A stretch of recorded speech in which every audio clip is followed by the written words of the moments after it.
انتہائی عجیب و غریب اور عبرتناک واقعہ جس کے بارے میں بہت کم لوگ جانتے ہیں۔ وہ دنوں جس جگہ پر گناہ کرنے لگے تھے وہ روئے زمین کا سب سے زیادہ مقدس مقام تھا۔ جیسے ہی انہوں نے گناہ کیا اسی وقت ان کے جسم پتھر کے ہونے لگے، ان کی روحیں قبض کر لی گئیں اور گوشت پشت کے جسم پتھر کے بنتے چلے گئے۔ اس وقت ان کے قریب و قریب کوئی بھی نہیں تھا، اسی لیے جو کچھ ان پر گزری اس کے بارے میں خود انہی کے سوا کسی کو پتہ نہیں چلا تھا۔ یہ تاریخ کا انتہائی عجیب و غریب اور خوفناک ترین واقعہ تھا۔ دو زندہ انسان جن میں سے ایک مرد اور دوسری عورت تھی، عذاب الہی کے تحت پتھر کے بن گئے تھے۔ کچھ دیر گزری تو ادھر سے کسی کا گزر ہوا۔ اس نے ان کو دیکھا اور پہچان لیا۔ یہ بھی معلوم ہو گیا کہ انہوں نے اس مقدس و متبرک ترین مقام پر کیسا گھناؤنا کام کیا تھا جس کی فوری طور پر پکڑ ہو گئی تھی۔ لوگوں کا مارے غصے اور دکھ سے انتہائی برا حال ہو گیا۔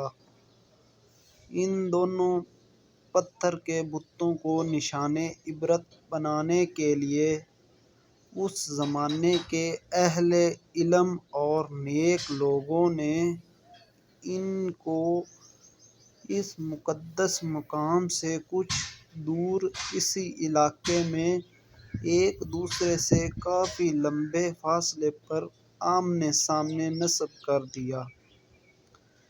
اس مقدس مقام پر عبادت کے لیے آنے والوں کے لیے لازم قرار دیا گیا کہ ان دونوں کے بتوں کو جوتے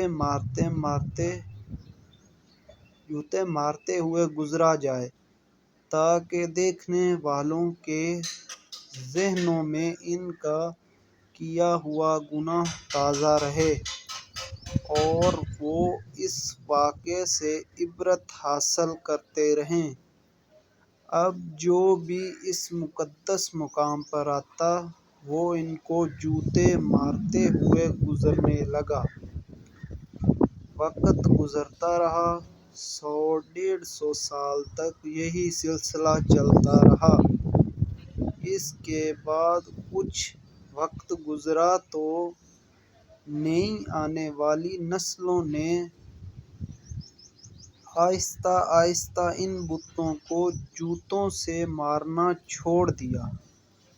شیطان نے ان کے ذہن میں یہ بات ڈالی کہ کیونکہ یہ عبادت کا حصہ نہیں لہٰذا ان بتوں کو جوتوں سے مارنا ضروری نہیں بلکہ اس کی بجائے ان کو علامتی طور پر تھپڑ مار کر گزارا جائے، جس سے نفرت کا اظہار بھی ہوتا رہے گا اور ان کے کیے ہوئے گناہ کا خیال بھی لوگوں کے ذہنوں میں موجود رہے گا۔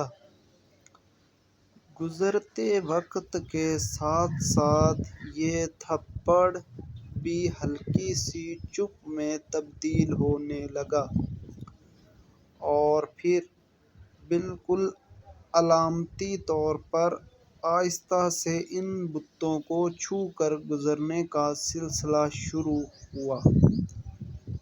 شیطان نے ایک بار پھر ورگلایا۔ اب لوگ ان بتوں کو اس نیت سے چھوتے کہ وہ ان سے نفرت کرتے ہوئے تھپڑ مار رہے ہیں، لیکن ساتھ ہی دعا اپنی حاجات کے لیے بھی دعا مانگنے لگے۔